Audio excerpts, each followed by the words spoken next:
Episod 50. Aiman dan buku rahsia di bawah bantal. Suatu pagi, Aiman terjaga lebih awal daripada biasa. Dia baru sahaja bermimpi aneh.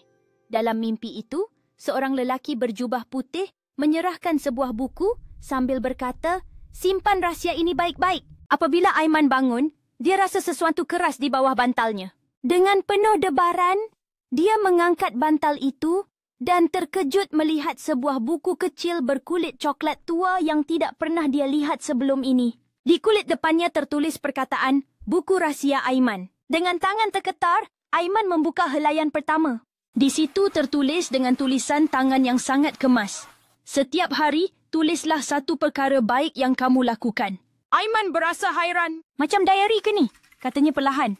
Namun dia tetap menuruti arahan itu. Hari itu, selepas menolong ibu menyapu halaman, dia menulis di dalam buku, "Hari ini Aiman bantu ibu." Ajaibnya, sebaik sahaja dia menutup buku itu, muncul kilauan halus dari helaian yang ditulis dan hurufnya bercahaya seketika sebelum pudar semula. Hari demi hari, Aiman terus menulis tentang kebaikan yang dilakukannya.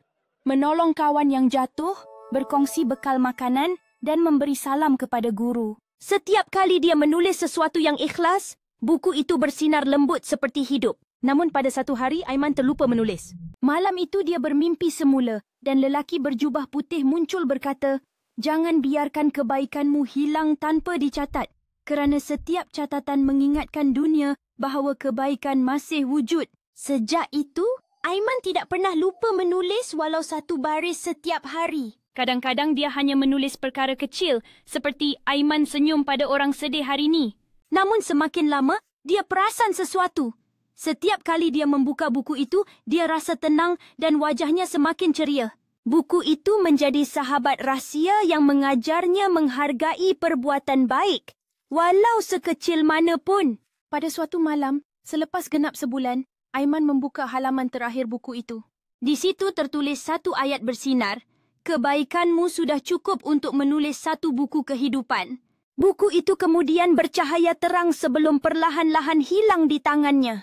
Aiman tersenyum tenang. Dia sedar kini bahawa rahsia sebenar buku itu bukan pada tulisan, tetapi pada setiap perbuatan baik yang menjadikan hidupnya lebih bermakna.